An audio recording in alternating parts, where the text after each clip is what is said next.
All right. Speaking of, did you watch the Mike Tyson fight? I did not watch the Mike Tyson fight because did you have to pay to watch that? Yeah, that's why I didn't watch the I mean, there's. We're live, by the way. Oh, nice. Just so you don't say anything off color in front of our 71 awesome viewers. Off color. Where did I ever? You never say anything off color. Let me do a sound check here, make sure that we are in fact live. No, it sounded like it was a draw. Is that what it was? Did it come out as a draw? I didn't actually see the results. I have a question. Yes, what is your question? If I ask you to name 3 random objects in your head, right? Don't say them out loud. 3 random objects. Is either of those 3, any of those 3, a table or a chair? Well, I haven't actually thought of one. Oh, sorry, that was off color. Dang it. I feel like if you ask any random person to name a random object, it's always either a table or a chair. Or whenever they use like, oh, if you're just thinking about any sort of random nouns, people always use the example of tables and chairs. I actually when you first said that, my first thought was actual anatomical structures in my head. So when you said 3 random objects in your head, I was thinking, okay, like, The medulla oblongata? yeah, I was just trying to think of things that are in my head, like literally in my head. So, I don't know, there were definitely no tables or chairs in my head. I don't know what I probably would have thought like a pencil, a paper clip, and a compass. I don't know. That's very interesting. Like a compass, like that you would do a circle with. Like architecture with. Yeah, because I don't know. I love office supplies. I have an abiding love and fascination with office supplies. A passion for it. That's good. Paper clips? Paper clips, binder clips. I love binder clips. Do you remember Clippy? I don't know any. Well, Clippy, is that from the is that the Microsoft like assistant? I do remember Clippy. Yeah. He was highly annoying, as I remember. Very useful. He was awful. Never spell my name though. Hmm? Well, no, you probably never had a last name where it would always get a red squiggly underline under it whenever you wrote a paper. Or also, you probably didn't write papers when computers were a thing, right? Yes, I did. Never mind. Yes, I did. Thank you. Really when? I thought you were. No, I was using word processors. We had like a word processing. Actually, I started in middle school. Middle school. Learning how to type on an actual IBM Selectric typewriter. And then the next year, I think we replaced those with word processors. So I learned how to use like, I forget what they were. They were IBMs. One, like you could delete things if you made a mistake. Yeah. And then in college, we had computers. With the paper with the like frills on Yes. the side? Oh yeah. What do they call those? It's like the little dots. It's like, and you would tear off the. Yeah. I forget what they call those. Not serrated. Perforated? No. They were perforated, but they were, because the printers had the wheels on them. Yeah. And it was like a big roll of all the paper. time. Yeah, it was a big roll of paper and it would roll up through. That's true. But yes, I did use, we had electricity, Kevin. We actually had a group of undergrads out in the back, like turning the water wheel. Powering it. And powering them. Giant human hamster wheels. That'd be fun.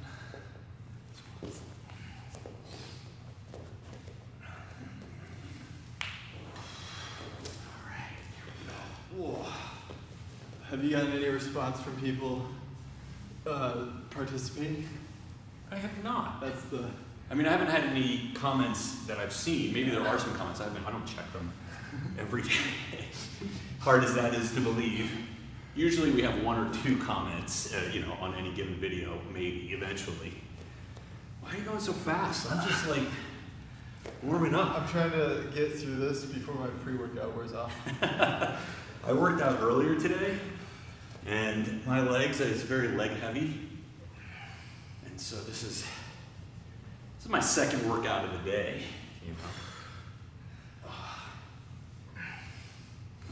I noticed my legs were getting bigger the other day, but I don't know if that's because I've been squatting or if it's because I've been Squatting will generally help your legs legs get bigger, won't it? Generally, but I've Or your squatted a butt. lot before without my legs getting any bigger. What's that? I've squatted a lot before without Really? my legs growing. Yeah.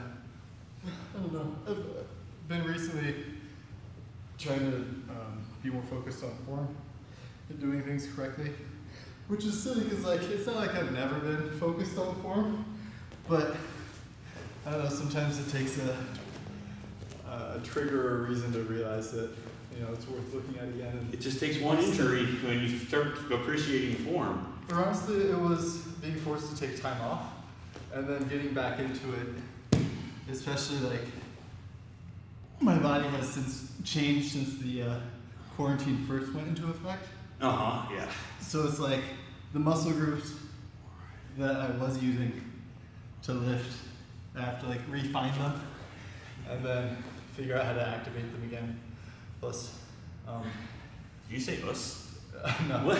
plus, I was like, what? This is just like a random thing that you interject now? You're- well, it's also a good opportunity to start at a lighter weight and kind of, go over a checklist of things that I had learned lifting with people like Johnny and Tyler, and people who like know how to lift, and Yeah. they like giving me tips that I had internalized but not yet manifested. And after the quarantine, I started like lifting last week before we got kicked back again. I decided to lift at a lower weight, and then I don't know. I feel like being able to start lighter has let me, do it in a way that isn't as destructive to my body as it was. So it's good. I don't know. Well, So it's one of those things where eventually your poor technique will catch up with you, Yeah. one way or the other. I think I was also like too caught up in the idea of like I should lift heavy. I should see improvement every time I do that's this hard. lift. And then At some point, that runs out. yeah, like it works like I was lifting it, but not in the way I should. I was not prioritizing the thing I should have been prioritizing. Whereas like if I focus on the technique and I focus on doing it right, even if I do it at a lower weight, in the long term, I'm going to get better results. But it's hard to get that perspective until, something changes where you have a reason to take a second look at it. Sounds like you're getting wiser with age, Kevin. It's just called getting weaker. I think that's what you're describing. I'm going to focus more on technique. Now that my testosterone is entering its autumn years, we got to focus on doing things with the minimal willpower necessary.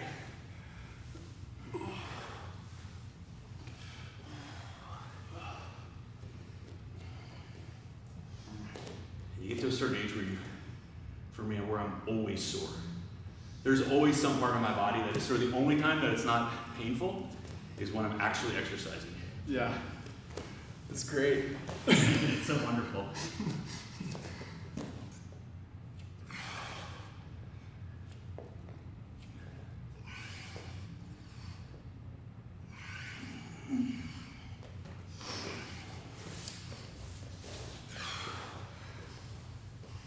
Well, I had a question. What's your question?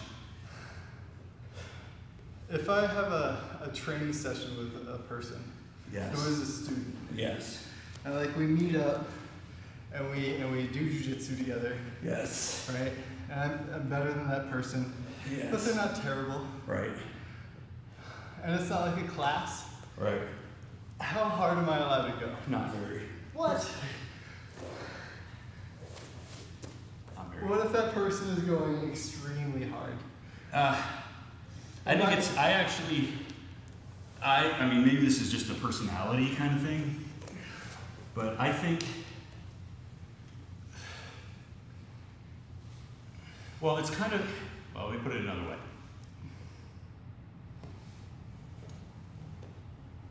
Let's say there's two monkeys. Okay. We have a big monkey and a small monkey. Big monkey, small monkey. And the small monkey, Does the small monkey have monkey friends? no, it's just two monkeys in a vacuum, just Perfectly spherical monkeys? perfectly spherical monkey. and the one monkey smacks the other monkey. The big one or the small one? This little one smacks the small, or the little one smacks the big one. Uh-huh. Right? Now, Law the of big nature. one, what's that? Law of nature? The big one has two options. The big one can smack it back, right? Uh-huh. And I assume the big one doesn't like to be smacked, okay? Uh-huh. It smacks it back hard. Mm-hmm. Now, if you're trying to teach the little one, if that's the big one's trying to educate the small one. Oh, are they related? It doesn't matter. It's That just, matters. maybe they're friends, or they're just monkeys but they're not hostile. They're not like fighting over something. I mean, if they're enemy monkeys. No, they're not. They're just two monkeys. Let's say they're related. Okay. And the big monkey's like, I don't like to be hit, and I'm going to hit you back. Uh-huh. You know what does the little monkey learn from that lesson? Hitting is normal. Hitting is normal, right? Like if I hit as hard as I can, why does the big monkey win in that battle? Because it hits harder, because it's bigger. Uh-huh. And the little monkey's like, ow, that hurts a lot more. I'm getting a lot more punishment than I'm dishing out. And because hitting is normal, I should understand. I just need to get better at hitting, and maybe I'll win. Maybe. That Right? I need to get bigger. I need to get better at hitting. It's a good strategy. Um, Okay, two monkeys. So, We're solving a problem or with if the big monkey is big enough, and we're going to assume for the purposes of my hypothetical that it is, it could just kind of hold the monkey back. It could. It could just be like, and the little monkey can no longer hurt it. It could. It could pin the little monkey down to the ground and be like, It could. yeah. Is that its responsibility though? So yeah, you take it out of that. Monkeys don't have responsibilities. If it's the monkeys, I don't know, maybe that's a bad analogy, but I would say if you were the instructor and you're trying to teach a person, like, so here's my perspective. I'll give you my perspective and you can. Okay. So from my perspective, I want to teach people that technique conquers all. That's what I've heard. Which I think is actually maybe not always true in jiu-jitsu, but is Sometimes. maybe not even always true in life, but is a pretty good way to go about things in general. Yeah. All things being equal, if I'm equally strong, then my better technique will prevail, or should anyway, most of the time. My perspective is that I want this person to come to jiu-jitsu and learn jiu-jitsu, not so they can wig out and try to overpower me physically, but that they can actually learn some technique. And so my way about going about this would be to defeat them using as little effort and as little power as possible. So the lesson being, all that hard work without any technique doesn't get you anywhere. If I can still beat you with minimal effort, this is an object lesson in the futility of trying to just overpower somebody who has better technique than you. That's an option. That's one option. That's how I go about it, right? So, and especially if it's my student. Because the other option, the other thing that can happen is that if I use equal or more force or violence in that situation, the likelihood of either one of us getting hurt goes up. Yes. Right? Now, you can always use your words too. It doesn't always have to just be a physical kind of conversation. You can always say to somebody, whichever way you handle the situation, hey, student, that is not the best way to approach your training in jiu-jitsu. But they're like, that's how I want to train. You are mistaken. And they're mistaken in what they want out of training. Well, I mean, what is it that they really want out of training? I think they want, I don't know how to put this, to mess people up and to be messed up. Like a little bit of violence, like controlled, violent expression. Well, I mean, I don't think of myself as being in the business of giving, quote, people what they want. Some people are in that business. A lot of people would say, like, yeah, you should just give them what they want. If they want to get jacked up by their instructor in a jiu-jitsu school, like, hey, who am I to argue with them? But I don't think I'm in the business personally of like potentially injuring somebody or myself because that, quote unquote, that's the way they want to train. Well, you can. There's a lot of places they can go and train that way. Right, so here's always the fallacy of this to me. There are many, many jiu-jitsu schools that you could go to. Not right now. Well, maybe not right now, but in general. You could go, like in our area here, San Jose, you could go over to AKA. If you want to go hard as you can with like Daniel Cormier, and if Khabib is over there, I'm sure any of their pro fighters or prospects will be more than happy to oblige you in your quest for violence.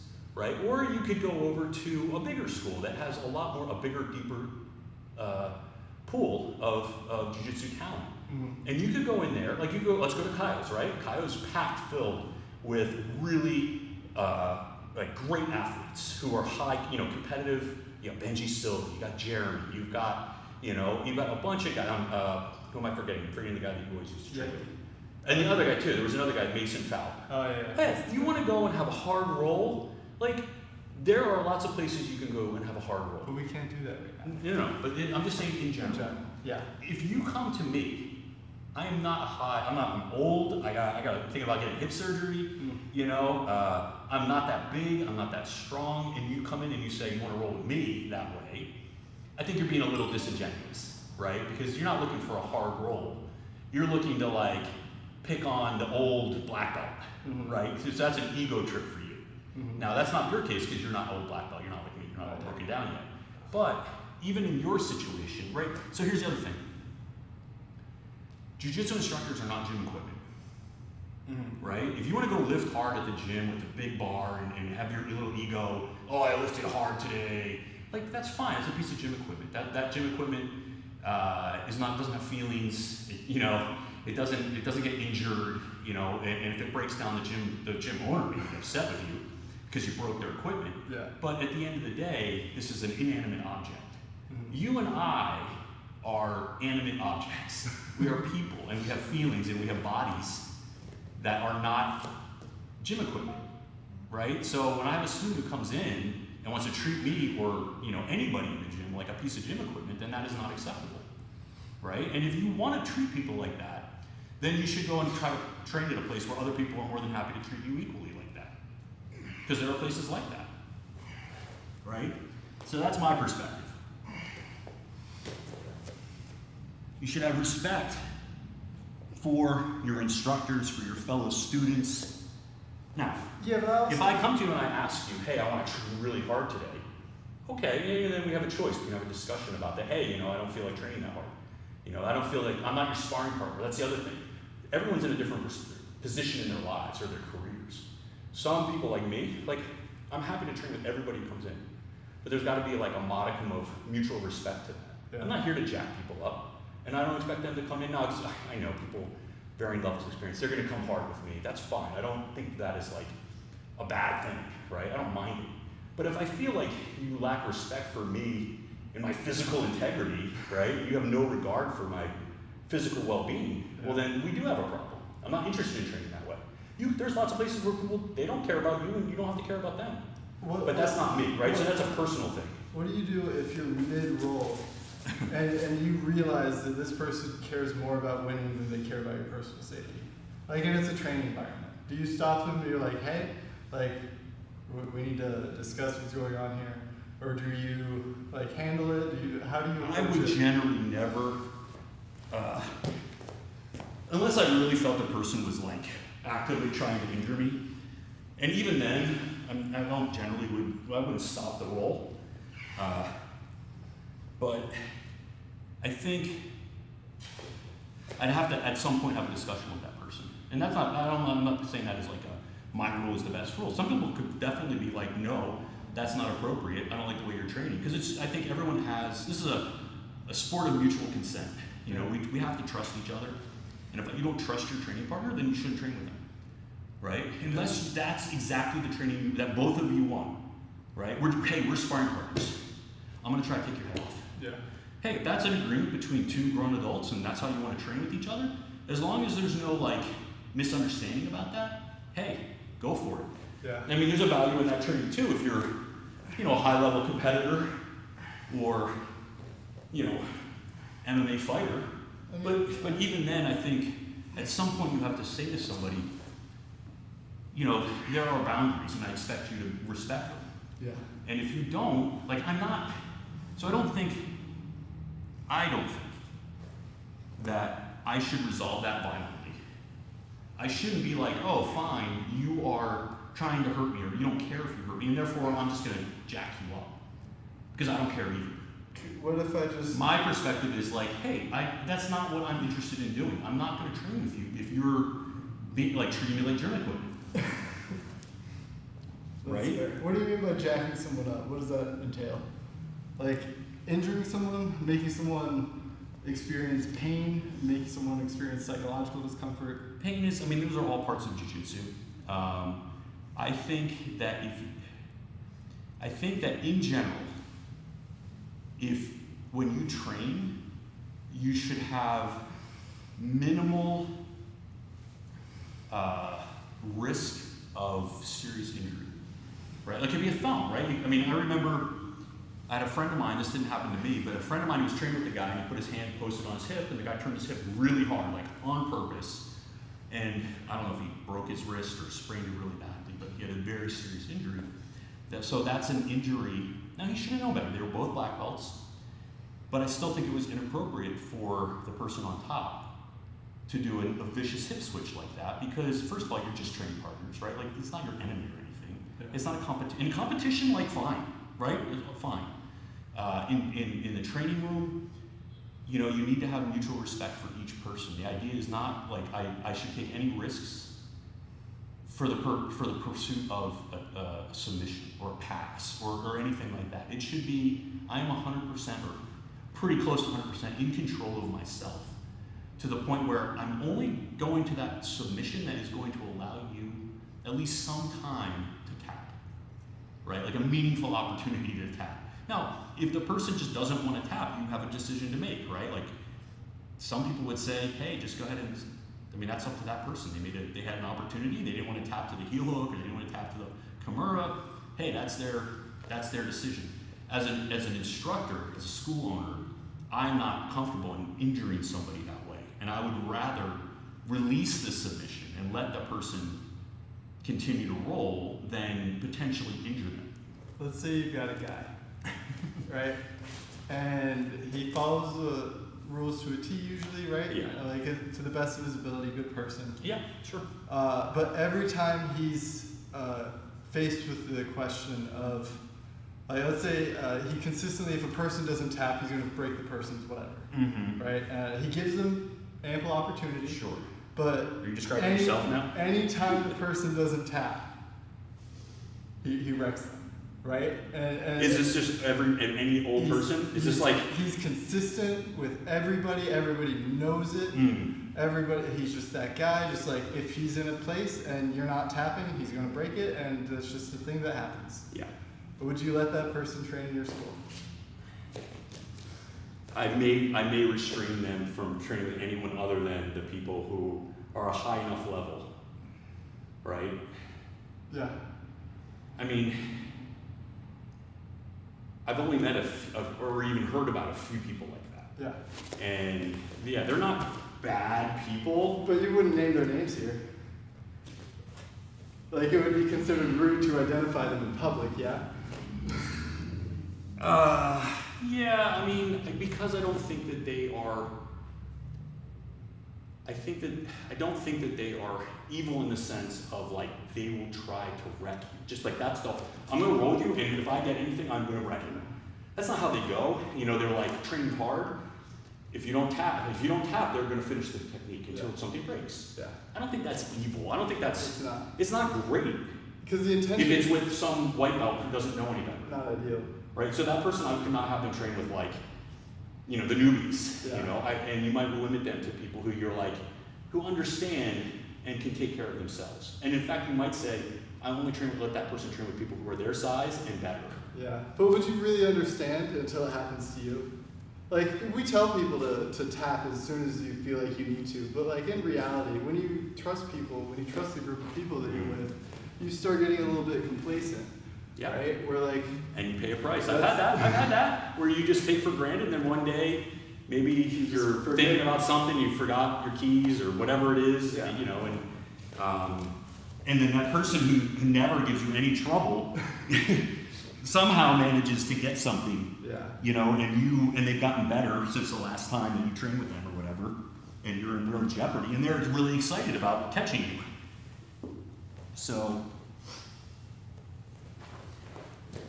yeah, I mean, I think there's an appropriate school for every student. If you have a group of high-level competitors like that, I don't think that is an uncommon way of training, unfortunately. I don't think it's actually the most efficient or best way to train. But amongst, a group of guys or women that are that are okay with that, and they understand there's a risk that they're taking training with that individual, and that individual understands the risk. That's reciprocal, having people have that attitude towards them. What are you going to do? But you have to match people up correctly, and maybe set down some hard rules. I mean, hard rules do help a lot. Like, it's nice to have something that you can point and be like, this is the way things are done, and that way everyone can be on board. But I feel like every different gym, every different academy has their own set of unwritten rules. Where like, sure, if you go to Atos, you can probably expect that you're gonna face a level of intensity. I think, here's my thing about Atos, and this is a guess, I've never been there, I haven't trained, but like, if I walked into the room, right, as a black, I put my black belt on, and I walked into the training room, right, and I was like, what's up, Andre? Yeah. Can I get some rolls? Yeah. There's gonna be a level of intensity that I'm gonna get jacked up, right? These are high level guys. But is that good? Well, so here's the thing, right? If I go in with a bad attitude, I'm gonna get wrecked, like hard, right? Because it's gonna be disrespectful. If I just go as hard as I possibly can with Andre Galvao, there's no chance I'll ever come anywhere close, but I might smack him in the face or kick him in the nuts and do something or scratch him or do something where he obviously can tell that I am being inappropriate in how hard I'm training with him. Yeah. Right?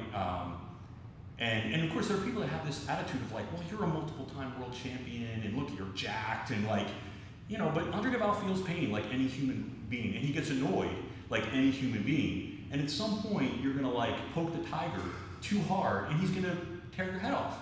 Yeah. Right? And so, just because somebody, I learned this lesson with some of my own instructors when I was a young and, naive blue and purple belt that, you can only push somebody, it doesn't matter what their level is, you can act in an appropriate way without ever putting them in any real danger that will annoy them sufficiently to elicit a violent reaction to what you're doing. And even in those situations that I personally have experienced, what I thought were positive, turned out to be positive lessons, the person never hurt me. They caused me discomfort and pain, right? And like, oh my God. But they never injured me. Right? Is that the only distinction that makes it okay? No, in retrospect, I think there's a better way to handle those things, but I get it, right? I understand it, and I don't think it was a negative experience in the whole. I think it was a positive experience because, now I understand as an instructor, as a school owner, the stresses and strains of like just training and running the business. And not everyone appreciates it. Everyone comes in, even if you come in 3 times a week or 4 times, 5 or 6 times a week, if you're just training for yourself, you don't have to worry about anybody else and you can take a day off whenever you want to. And you know what I mean? Like, you don't, that's not the situation of most instructors or most people, most even high level black belts. They're not there to be your punching bag or to be your whatever. All the time. Sometimes, yeah. Like, that's that's why it's one of those things that, and I think this is an extreme version of it, is like, and I never heard this until I came out here, which is like, you shouldn't ask your, a black belt to roll. I never heard that. And Hanzo was like, that is just, nobody cares about that stuff. You gotta be careful which black belts you ask and how you ask them. But that the rule of like not asking a black belt to roll is not a bad rule of thumb. But like the idea that like I would be insulted because somebody asked to roll with me is, I don't get that. I would say to have that as a written rule would be weird. But like as an unwritten rule, that it kind of makes sense. No, it makes sense. But like it's weird to hear that. Yeah. Because I always think as I can always say no. Yeah. Right. And Hanzo's like the guy. Every black belt is more than capable of like, I don't want to say wrecking everybody that walks in the door, but is more than capable of handling themselves and just having a regular role, even with a pretty good guy. Well, I think the issue of asking the black belt to roll isn't so much like for making sure like they're not injured, but also I think making a person feel obligated to roll when they don't want to. Yep. It's like asking. It's like asking for a gift or a favor in Asian cultures is often very rude. Yeah. Sometimes even giving the gift to somebody, because then that requires something reciprocal. Yes. And that could be seen as like, well, now I've given you something, you have to give me something. Yeah, and now we're in this back. And if I ask for it, then there's like, it's like saving face or losing face. Yes. I think it's, I think, at some point the rule was probably don't ask a black belt to roll because you're going to get destroyed. Yeah. Right, but it's it's all about how the ask is framed, and I think a lot of people they use that request almost as a challenge, and if a person feels like they're being challenged and they don't have a choice, then they're going to be upset with you. Yeah. Right, and especially if it's at the time, like, hey, the guy just had or the woman just had a hard, 45-hour-long training session with like the beasts in the room, and then you, the blue belt who just came out, or Seems purple like belt, they're jumping on an opportunity. he's really or she's really tired. Then Yeah. then the black belt's going to be like, could be annoyed. Like I can understand that, and the person goes crazy with them. Yeah. I mean, you're going to get wrecked potentially.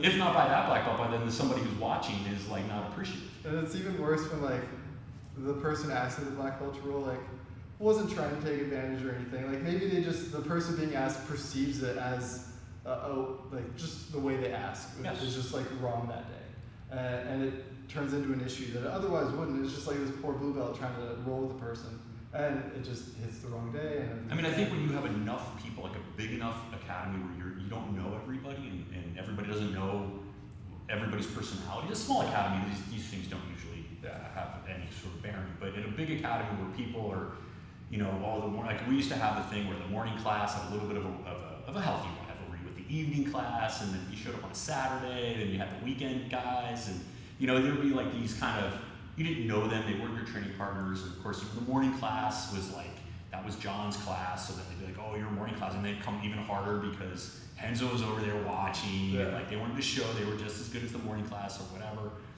whatever, makeup, whatever. Yeah. And there were really, really good guys in every class. I don't want to suggest there was any unhealthiness, although probably at some personal level there probably was. But my point is just that when you don't know, right? I mean, I know you. I can see when you're tired or you're kind of on it. And likewise, you can kind of suss these things out. But if it's just some random person, it's like, yo, Kevin, let's go. Yeah. How come you're not training? You're the big black belt. Yeah. And you're like, oh, man. And then you're going to get mad, right? Sometimes you get a little annoyed because you're a human being. Try not to. But I guess the point going back is a basic, and it all comes back to a basic respect for everybody in the room. And you have to have, I don't look at you and say, oh, Kevin's 30, he's, 195 pounds right now? And whatever. I can just like go crazy on you, right? Like, I don't, that's not how I look at you, right? But some people probably do. But I roll with you in a way that I don't roll with.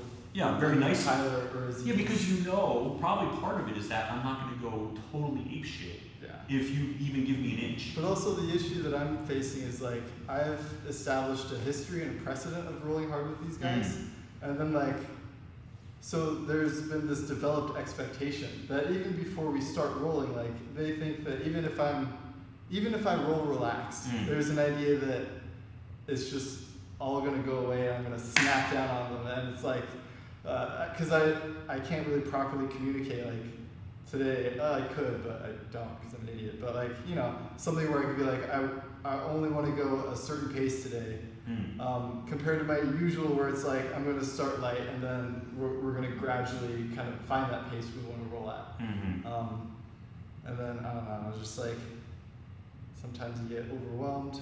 No, you get caught in the moment, right? Because that's the problem. And right? they're expecting me to start at like a level and build to that level, and then I don't, but they keep going at that same pace, and I'm frustrated because like I want them to do this thing because I'm doing this thing, but then I'm like, why aren't you doing this thing because I'm doing this thing? And it's like I should just be able to accept that they're going to roll at the pace they want to roll, and then if I need to change, I need to communicate with them a little better. I mean, the other thing is that you, I think, are good enough to control the pace. Usually. Almost always. Sometimes. Usually.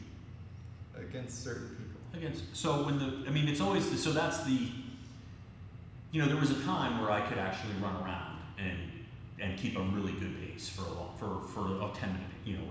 No problem. And for, 2 hours. Right? And I felt like I just wouldn't get tired. I could just keep going, and everybody else would get tired, except for the guys that were really high level. and those guys would murder me anyway, no matter what pace I would keep. At some point,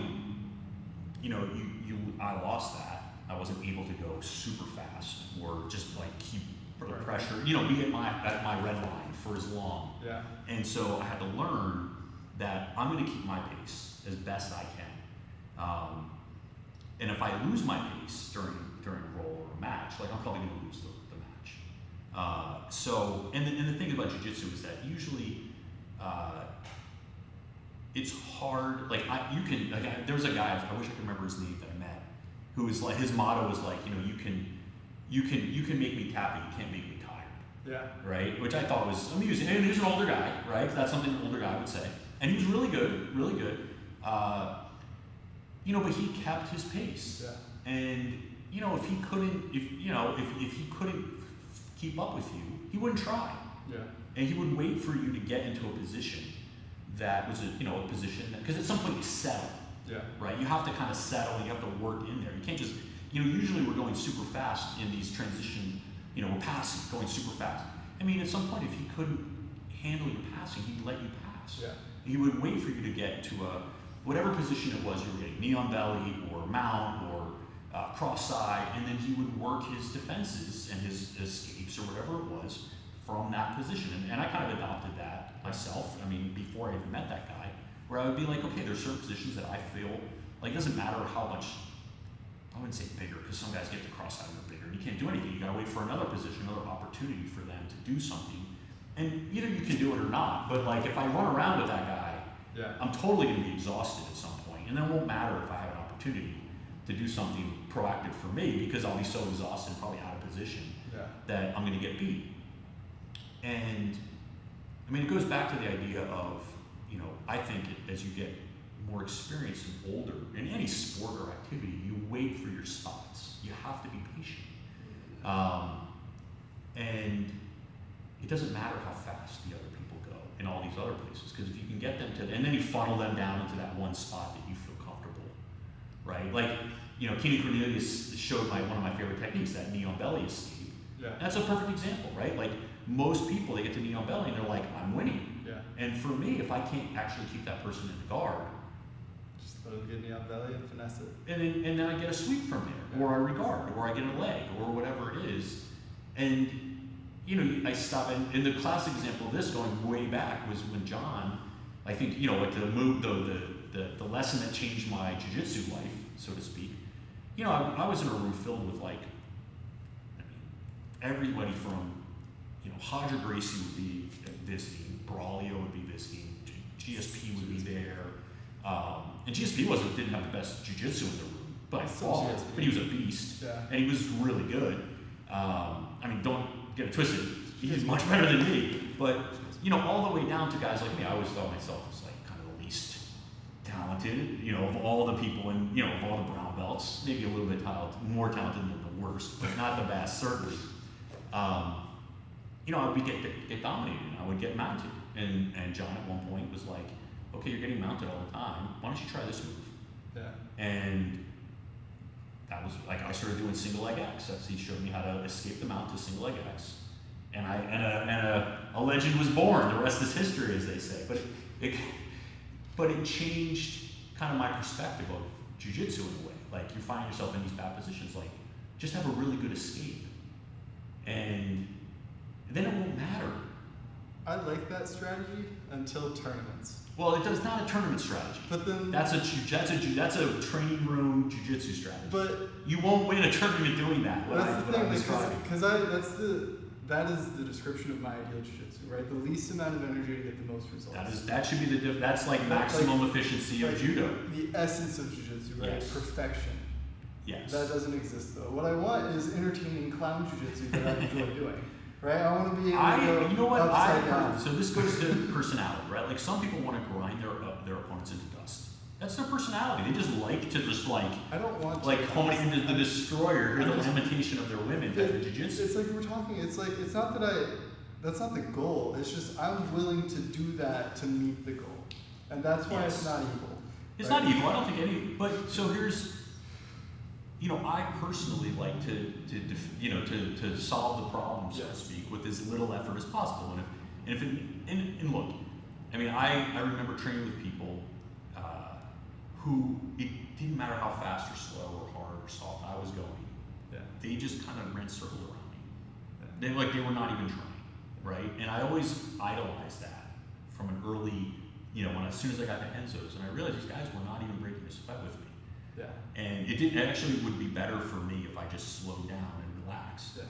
Because, the faster I went, the faster, it was like, hanging myself, they gave me enough rope, Yeah. and I would hang myself with it. I would just go too fast, and they would kind of toy with me, I always appreciated that level of skill where it didn't feel like the other person was working at all, and then I would be huffing and puffing and getting choked or footlocked or whatever it was. Like, it was like Gary Tonin, like when I got to roll with him, he let me get him in my favorite leg lace position with the heel, the whole thing, and then he kind of wriggled a little bit, and now I was in a heel hook. Yeah. And I was like, holy crap, I'm gonna heel hook Gary Tonin.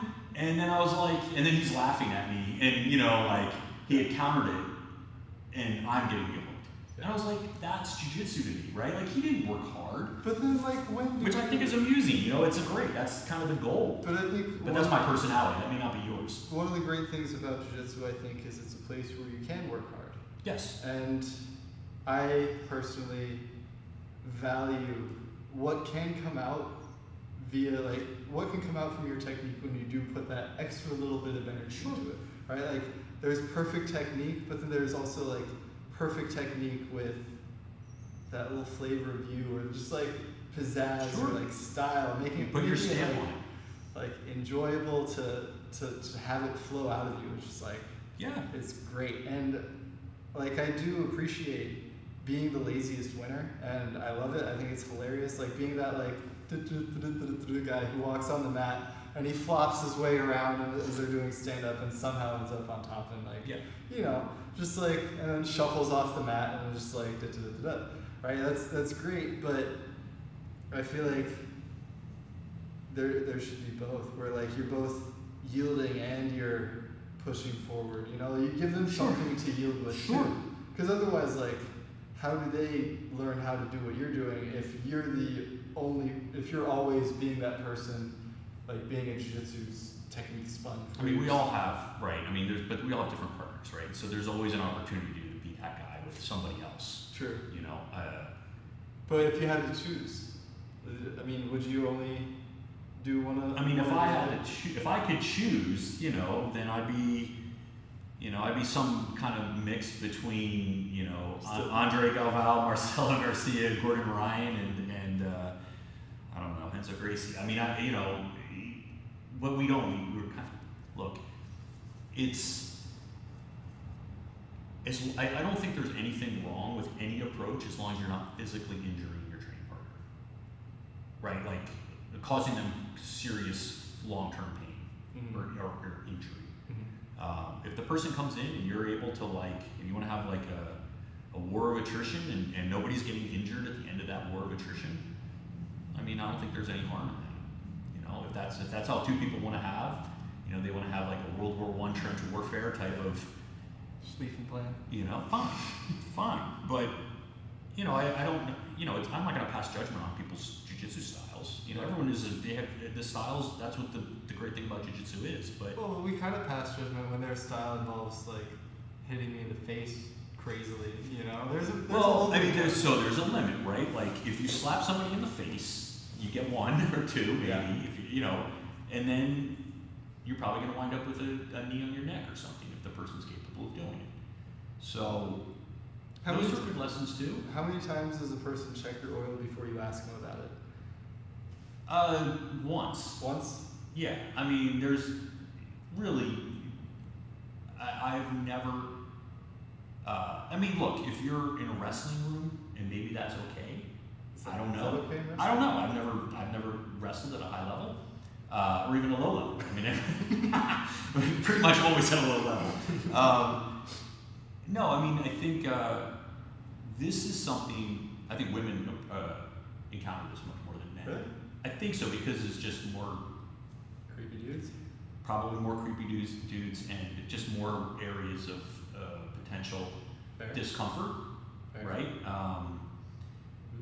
But I think if there's ever any sort of crossing of the line, right? I don't like having people put their hands on my face. Yeah. I don't like that. Nobody likes that. I don't know of anybody who likes it. I mean, if you're getting ready for something where you have to, like, if you're getting ready for combat jiu-jitsu, you can have somebody slap you all the time. Okay, Sure. you know, you can't complain about it. What if you're just like two guys who like to roll hard and like I every have 5 rolls? never accidentally oil checked anybody, or on purpose, right? So there's never been any oil checking. You've never accidentally oil checked someone?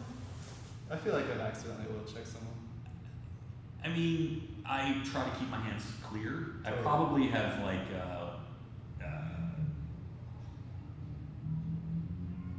inadvertently touched people's nuts. I guess I don't know. Probably. This is bad. One time I stuck my hand down a girl's shirt. Yeah, that's bad. That was bad. I That's felt bad. really bad. That's really bad. And at that point, like, you stop, you apologize. Yeah. And you're like, sorry. That was not, it was weird. That's It was weird. weird, but like, you know. It happens. It happens. You apologize, you talk about it. Yeah, And I feel like that was like very, because that's much better than not talking about well, it. that thing doesn't have a name, right? There's no Unwanted word. touching. Well, yeah, that's assault, I guess, but There has to be an intent for assault. But with oil check, like, there's a name for it, which like kind of implies culturally it happens in grappling, and You there's see it happen, but you're even in my sense is that in wrestling you're allowed to grab. like grabs you can the do butt, the butt, right? the butt, Yeah, but you can't like sure. thumb Or like or finger. yeah, but if the big butt grab is this person's main preferred method, and every 5 rolls you just get a finger, and it's like it doesn't seem on purpose, but I would say I would treat that as equivalent to the person who just can't control themselves, like in terms of like they're doing things and kicking you in the nuts all the time, or doing things and slapping you in the face. I would probably, with that person, if I could, I would never be in that position. I would just totally dominate and just smash them. but you said that we should go nice and No, I didn't say flowy. that. I did not say that. I didn't say that. I said you shouldn't hurt your partners. You So, shouldn't injure your partners, which is actually different than hurting. But so all right, so if they go hard as heck, you should try and beat them with a minimal amount of energy as Yes. possible. But when they touch your butthole, you should smash them. If that's probably a pretty good rule of thumb. No pun intended. I think what I was saying is like it's the person. I would try if I could to dominate the role enough so that I was just never in a position where they could butt drag me, right? If that's kind of the situation. Well, couldn't you do that for like I dominate so that they can't be in a position where they accidentally punch me in the face? Yes, you could. I mean, that's the same thing. Same strategy. I mean, it would be the same thing of like I'm just not going to let you. I'm not going to give you the freedom Yes. to operate in the way that you've been enjoying, right? Like, because when you train with people that are not as good as you, you can let them work around a little bit. But if they abuse that freedom, so to speak, well, then we're going to lock them down, right? And I'm just going to control you in a sense that now you can do nothing. Well, now that seems like a very. I'm not hurting you. It's a conflicting solution to the previous one, where it's like we're gonna just accept it and we're gonna. Well, I mean, you now you've changed the scenario, right? Now we have like butthole touching. we That's have the only difference? inappropriate touching. Sure. Well, but it can also be the person who's doing things like they're knee cutting you and like smacking you in the face, or hitting you in places that Right. they shouldn't. Yeah, I mean, it's just inappropriate, right? And so that's, in those situations, I still think you should use the least amount of effort possible, But still lock them down. but don't let them operate in a manner that gives them the freedom to do those types of things, right? And if they just seem to persist, you have to say, like, just stop doing that. You're making me angry and uncomfortable. Yeah. Like, that's not appropriate. And I think it's in the long term, it's better for that person to understand that there are rules and there are boundaries that we all kind of agree on as doing jiu-jitsu. We have no oil checking on the sign, don't we? I don't know. We I have- just kind of think that's one of those unwritten rules that you Unwritten should know. rules. But I mean, that's the thing. Not everyone's from the same culture. From That's the same true. That's true. area. It's That's true. different grapplers have. Yeah, maybe different we should add that. If situations. that's not already on there, then I'll add it. But I was thinking about this though, like the balance between the written rules and the unwritten rules. But I feel like once you change the unwritten rules and move them into the written rules, then you get a whole new set of unwritten Maybe. rules. Maybe. And There's so always going to be unwritten rules. It's almost better to just like know the unwritten rules without necessarily identifying them or speaking on them, and so that way they can continue to exist as they are. I think some people have like a jujitsu autism, Yes. where they don't understand that the things that they're doing are making people uncomfortable or angry. I am one of those. And so they persist in doing things, and they don't read the reaction. Yes. Like you do something to the person, that person just loses their mind and like tries to smash you, Yes. and you're like, well, I guess that's just normal. Well, these are the people. If you don't put those two things together, Normally, I think it's like the people who only focus on the written rules. yes. You know, it's like, oh, we're grappling. I'm allowed to do this, right? And All the things that are not that's- forbidden, expressly forbidden. That's true, but Yes. like you have to understand that there are other rules that people are operating by here, and Yes. there's a culture that we've developed. There's a culture that jiu-jitsu overall has developed, and if you are unaware of those rules, bad things are probably going to happen to you. If you know those rules and you purposefully ignore them for your benefit, you're going to get fucked up, Yes. probably.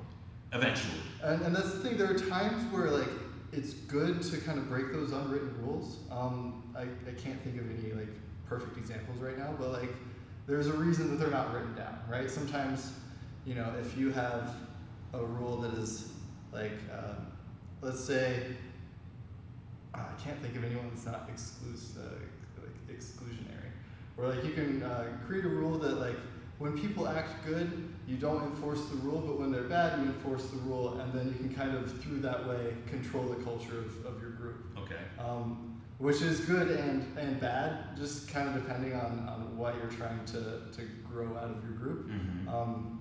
But I don't know, it's like this balance is really important. I don't know where I'm going with this, but I'm thinking a lot about it. I think especially- the people, like, look, I mean, I think it boils down to this. Like, people need to understand that the purpose of jiu-jitsu, I mean, there's a lot of purposes, right? Like, everyone comes with different things, you know, ideas about what they want out of jiu-jitsu. But at its core, you know, in order for this all to work, we all have to agree not to do things that will injure and or enrage our training partners, right?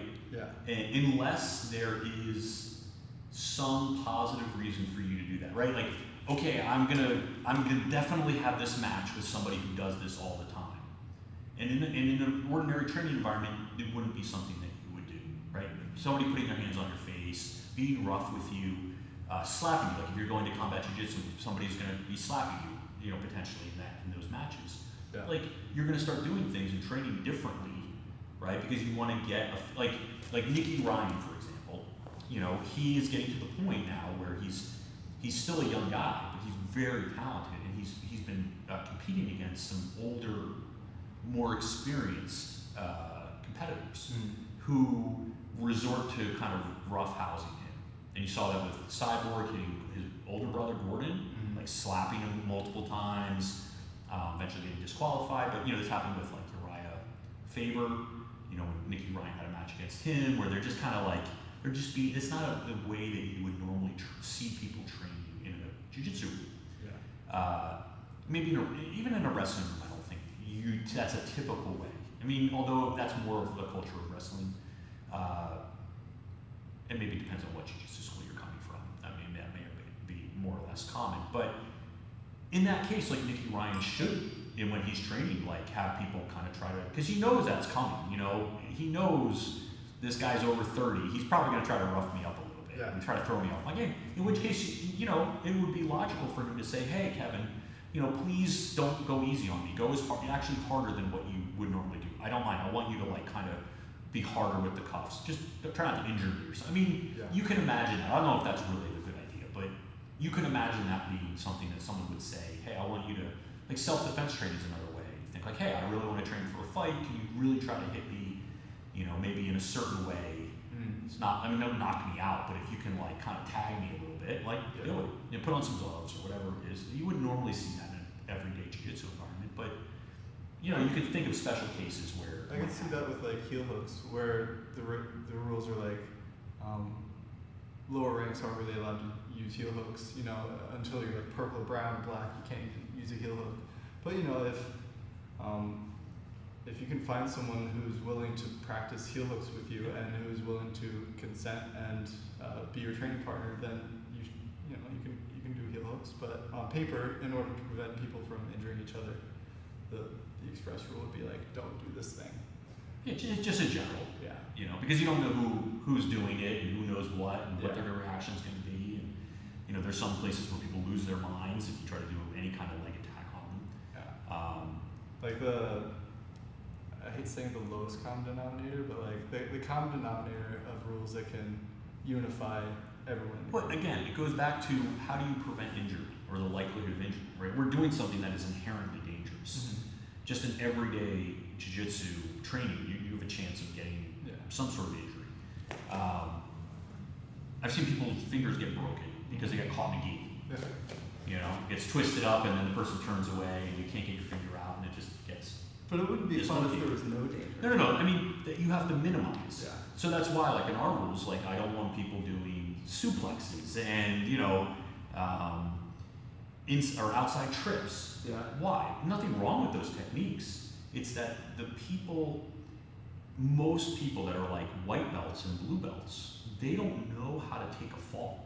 Yeah. And so they try to do things that actually try to put their arm down, they try to step out, as opposed to just like ducking your chin, keeping your arm in, take the fall. Yeah. You know, when you get more experience, you realize you've been caught. And so, and putting down your arm is not a good idea. Or, you know, trying to step out of something is not a good idea. And so that's when you get your arm blown out or your knee blown out or you get a concussion or whatever it is, you don't want to take that fall. Yeah. If people aren't doing this, like at a judo school, I mean, everybody's taking falls all day long. They know when you're beat. It's like kind of like tapping, right? Like you know when the arm is about to go straight. You don't wait for the guy to pop your arm, right? Or do stupid stuff that you know, try to pull away, you know, like do that. Yeah. That's not going to work if the guy has. You get a sense of that. You realize like, okay, I'm beat now. But you know, with throws, it's a very dynamic situation. So if you don't know what you're doing, there's a high likelihood that you're going to hurt something very seriously. And it's not like if you get a dislocated finger, that's not the end of the world. Yeah. You know, like it's going to hurt, and you're going to go to the hospital. You're going to get it. If that, you don't necessarily go to the hospital. You just pop it back in. But if you blow out your knee, or your shoulder, or you get a concussion, that can have like serious long-term effects on you. So, you know, when you talk about heel hooks or any way these types of things where you're training really hard, it should be between two people that have some understanding of what is really going on here. Communication is the key. Use your words. Use your words. Or don't give the person the opportunity to do if you can. So I mean, that's the thing, right? Like, you have to set the expectations. If I can just do whatever I want, if I feel like this person is no real threat to me, then I can do whatever I want. Mm-hmm. If I feel like this person is a physical, like, look, I mean, just because you're a black belt in jiu-jitsu doesn't mean you're invincible. And you know, there are big enough people and good enough people, so regardless of size, that they have a bad attitude and they think you think that they could very well hurt you. Yeah. You better use your words. Like, don't roll with that person. Like, you don't have to roll with them. Yeah, but like, I don't know. Some people I like rolling with simply as a way to practice self-defense. Well, like, I mean, that's your decision. You can't complain about it either. Yeah, I try not to, but like I said, like I wouldn't walk into like the Atos, you know, training environment and just like try to be like, okay, I'm just gonna train just like these guys train. I mean, why not? That's that the approach. Like you go to a group and you try and act like the I can train with them. And I'm pretty confident that while I would get totally destroyed, like in terms of like, I mean, they would all kill me, like they would all just tap me out at will. I'm not going to get injured.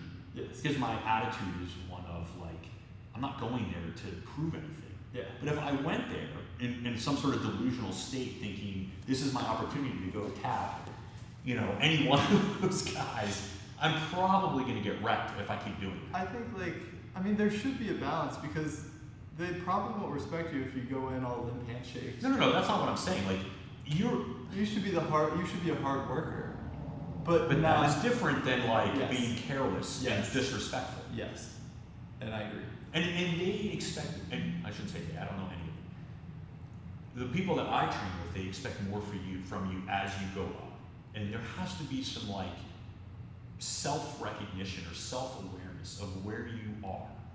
And we all know this, right? Like we all have a sense of the hierarchy of jiu-jitsu, and we kind of all have a general sense. Some of us need a little more experience in where we are in that. Because I mean, there's some people that come from maybe a smaller school, maybe even a big school, and they're really good in that school, and they just kill everybody, or they do really well. And they think, well, that's just going to automatically translate to being great at a higher level. It doesn't always work that way, right? And there are some people who come from a very small school, they're awesome, you know, and they do something very, you know, they have some good attributes to them.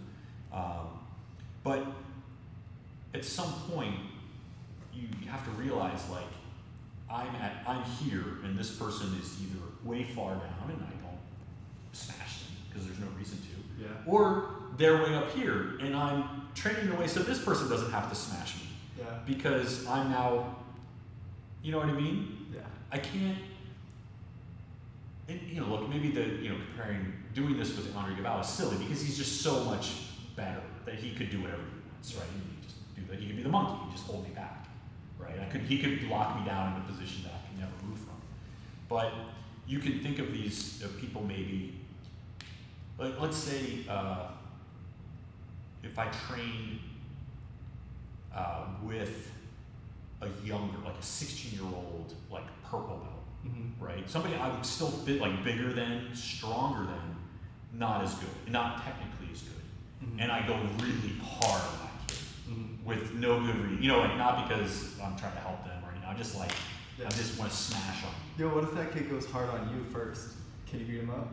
Are you allowed? Yeah, you should totally destroy them. Screw those kids. I hate them. They're awesome. No, I mean, I think if the kid goes hard on you and you can't deal with it without trying to smash them, you know, like that's not cool. But it's not always that black and white. Like sometimes it's like this little kid is just so annoying. Like I can deal with it, but like he's elbowing my face. He's like. Well, I mean, yeah. I mean, if kids are doing like, if they're like injuring you and doing that, you have to put them in their place, but not hurt them.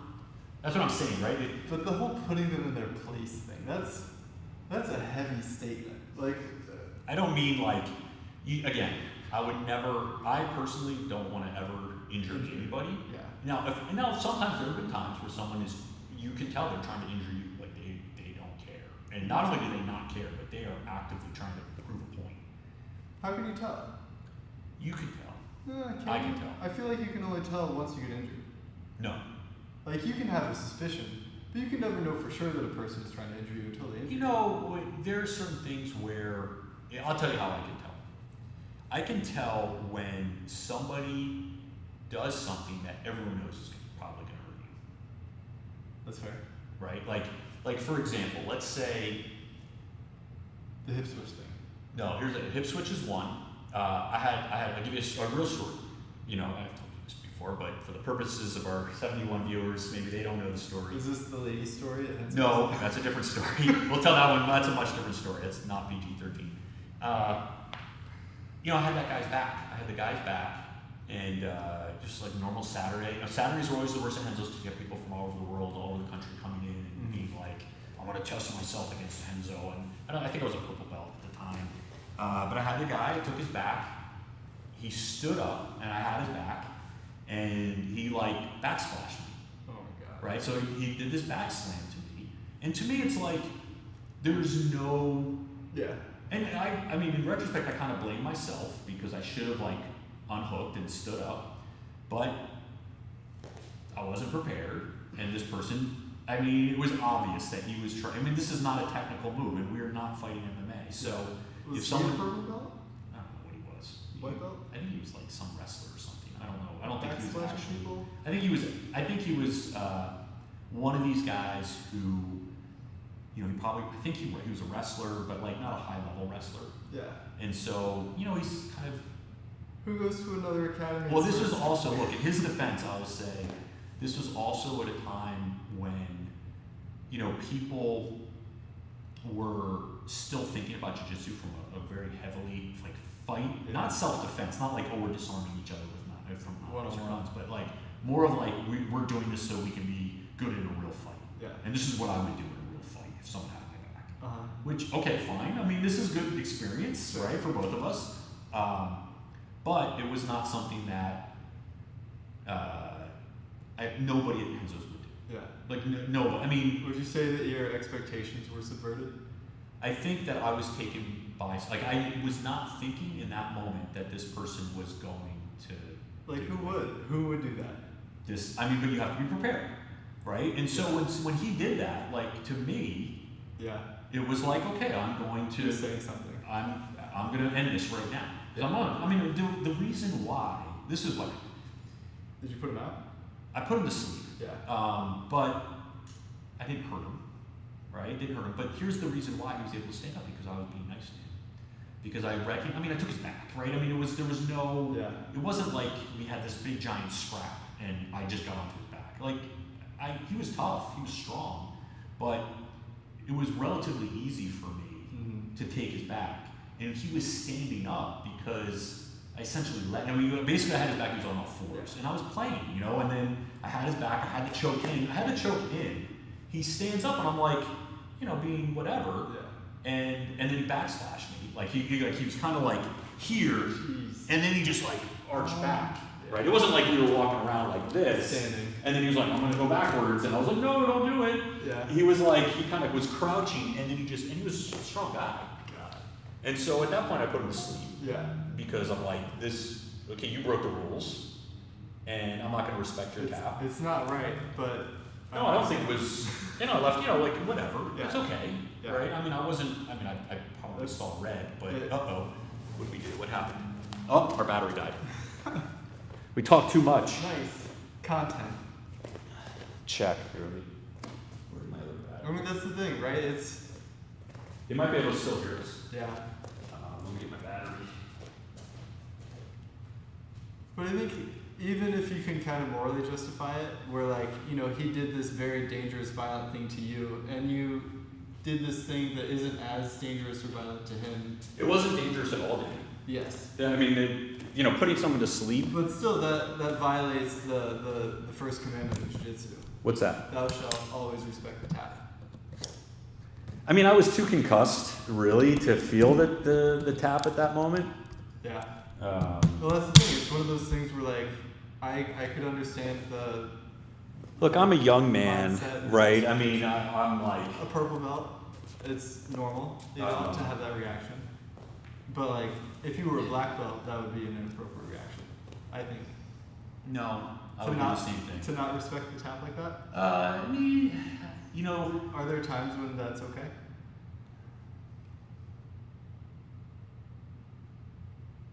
yeah. I mean, I wouldn't have broken it. Well, at that time, if it had been an arm or a leg, What if it had been an I arm? probably would have done the same thing. That probably would have been a mistake, right? I mean, I would still say, I probably would have done the same thing. I probably would have broken something if he didn't tap. Like, Yeah. there's a point where the person is like, it's like almost like, this happens in sports a lot, where we're playing soccer, and there's always or hockey, or maybe hockey's not the greatest, but no, even hockey, right? Like in hockey, if you and I have a problem on a hockey rink, like there are some leagues, probably most, we throw the gloves down and we have a fight. Yeah. And if I can't fight with you, it's going to be short. You're just going to kind of punch me once or twice. I'm going to look like a punk. And if I have an enforcer on my team, then he's going to come over and you're going to have a fight, or not, or whatever. But if you and I have a problem and I turn away and you punch me in the back of the head, then that's an assault, right? Like you could be sued, like you could be arrested for assault. Even in the hockey culture? Even in a hockey culture. Because, I don't look good. Like, I look like a punk, or, in hockey. Like, Wayne Gretzky's not going to have a fight with the big enforcer back in his day.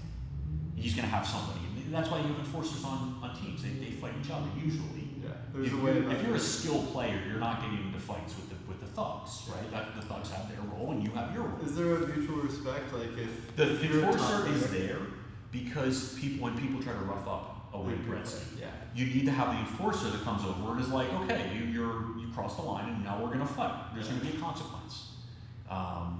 if nobody roughs up Wayne, then there's no fight, unless there's something else that goes on between some people. And in jiu-jitsu, if you go after somebody with the intent of injuring them, then that's an assault, right? Like, we don't consent to just having like each other try to hurt each other. That's not the point of jiu-jitsu. What if I'm an idiot though, and I'm not trying to hurt you, but I'm like, oh, backsplash. This is a great idea.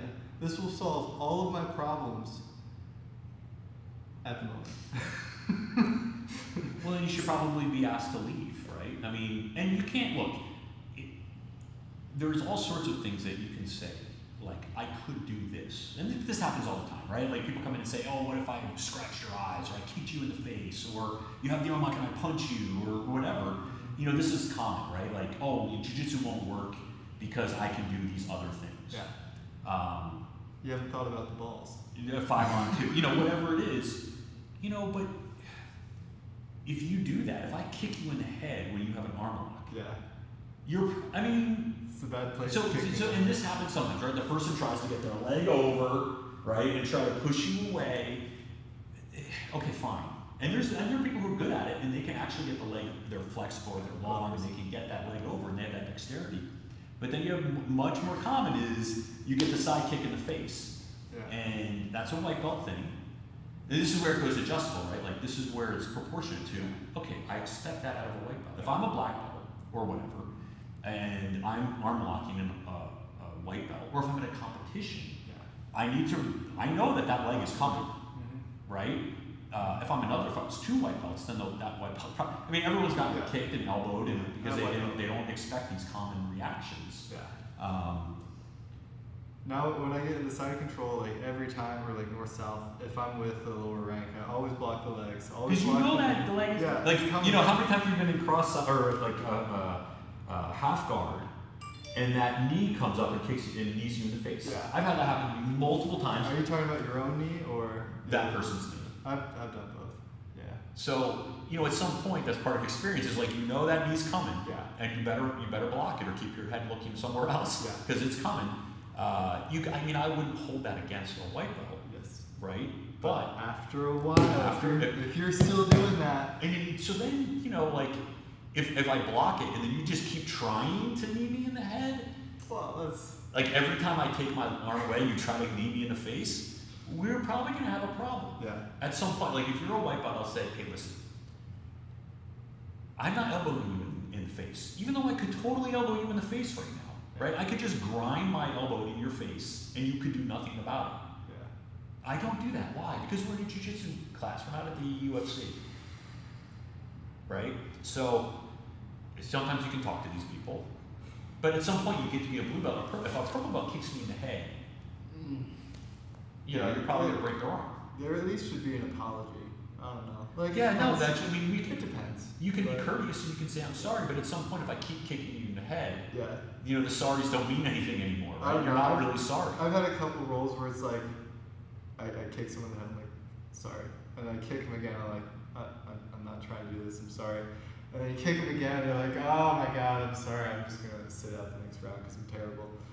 But you kick the wrong person in the head, then you're probably going to get hurt. You're probably going to get messed up. Conversations like these make me think about how I used to roll as a blue and purple belt. Embarrassing. Embarrassing. You know, I'm not thinking of any specific thing, but like my mindset was like, if the rules allow me to do that, I can do it. And I wonder how many people I upset with my naivety, you know, walking around thinking that it was okay to smash people just because the rules in jiu-jitsu allow it. But with some people, it's like, it's, you know. We all have a trajectory. You know, and some people, look, I mean, everyone's different because everyone walks into the room a different person, right? Like, you know, I walked into the room and I was like 100, when I first started training, like probably 165 pounds. Like, I was never going to be the biggest guy in the room. If you're the biggest guy in the room or the strongest guy in the room, you have a different jiu-jitsu education than the guy who's an average size. You know, if you wrestled, you're going to have a different trajectory or education than the guy who never wrestled or who played football, you know? And, So everybody's different. It's not, it can't be one size fits all. We all have different attitudes, and you know, there are people who they're big and they've been taught their whole lives that they're big and they don't want to hurt anybody, so they're very timid and gentle and they don't want to put any pressure on anybody. Jay Brooks, Who? buddy I know. Okay. I mean, you know, there are people who are just like fundamentally kind and gentle, and they just like, or you know, they don't want to hurt you. They don't like to see anybody in pain. Yeah. And then you have the opposite of people who are like, I don't think anything's working unless you are, you know, cringing in pain the entire time. So there's got to be some happy medium between those two things, depending on the situation. Also, like, sometimes I want to smash, sometimes I want to be smashed. I mean, they're both. I think that those are both. You should be in both situations. Yeah. A healthy amount of the time. Do you get anxious when you don't roll with people who smash you up? Like, for a while? I mean, I think it's necessary to have a level of discomfort in your role where you're feeling like, Yeah. I mean, this person is really putting a lot of pressure down. I mean, I think it's like anything else, right? If you want to get better, you need to have some resistance. Yeah. And if you're just breezing through every day and you're not getting better. I think that's the hard part of this whole thing where, because like sometimes I do want that violent smashy roll, and not always, and it shouldn't be the standard for the whole academy. Right. But it's like when I train with friends, sometimes that's good, and sometimes, I mean, but sometimes it's not, and it's like, but you know, it changes throughout. I mean, in a lot of schools, we have a competition class. Yeah. We have a class of peers, Yeah. where people, even who maybe they're not technically at your level or at the same level, but you want to have that person wants to have that experience. Yeah. And having, I mean, John has said this, and you know, you need to have you need to have both. You need to have somebody. It's hard to improve when you're the best person in the room. You have to take affirmative steps to put yourself in bad positions to grow. If you're that person, right? If you're really the best guy in the room, then you need to like take chances or put yourself in bad situations in order to grow. And if you're not the best person in the room, then you're just naturally going to find yourself in those positions. Yeah. But you need to have that pressure in order to become the diamond. Yeah. You know, and but it's not. You got to pace yourself. So, you know, some people can go for years doing that, and eventually they break down, whether for whatever reason. What happens to those people? What do you mean by breakdown? I'm just kidding. I mean, there's a healthy level, right? Like you can see, like, I look at the guys who retire relatively early. Mm-hmm. You know, like the Mendes brothers have retired, I think, pretty early. I mean, they had a long career, but you know, they retired. They weren't even 30. I mean, Huff is like I think they're both 5-time champions or 4-time champions, and you know, they had amazing careers, but they got out pretty early. You see other people who switch off to do MMA, but even the guys who do MMA, they generally retire. They're like Hodger. I mean, he did 10 times, and then went off to MMA. Had like I don't know how many fights he had, but then eventually retired. He's still a young guy. He's like in his 30s, maybe probably in his 30s. 30s, 40s, Maybe. But if you continue to like abuse, like try to compete at a high level, like you can do it, but your body is gonna. I don't know. I feel like there's some people who are tanks, you know, and they just don't ever break down. Right? I mean, yeah. but you don't know what they're like when they wake up in the morning. They go to bed at night. You know, like you don't know how much pain. You don't know if these guys are on painkillers. I assume that a lot of people on the high level of competition in any sport are probably doing some sort of drug or something that they either illegal or on the edge of legality to keep up. But I mean, I don't mean to say that's 100% or whatever, but I think there's a high percentage of people that are, even the younger people, I think, are using them. Because I think it's hard to train as hard as you need to train to compete at a high level and win at a high level. For the record, we don't recommend. We don't recommend that, but I mean, it's just a fact of life, I think, if you look at a lot of competitive sports that people are taking. I don't even want to call it a shortcut. I don't think it's a shortcut. I think it's a lot of It's them, a sacrifice. they use it as a way to train more. You Yes. know, it's not like, oh, I can shoot something up or take a pill and then I can just sit back and my jiu-jitsu just goes through the roof. I think it's more of like, this helps me recover so that I can train another 8 hours tomorrow, every day for, I don't know how many years, but Yeah, your body breaks down. That's why we don't have any 40-year-old champions. Yeah. So anyway, Fun. thanks for joining us. If you watch this this much and listen to us, congratulations. Yeah, that was Leave a comment. interesting. I hope it helps. This channel is taking an interesting turn. All right, guys. Thanks for watching. See you.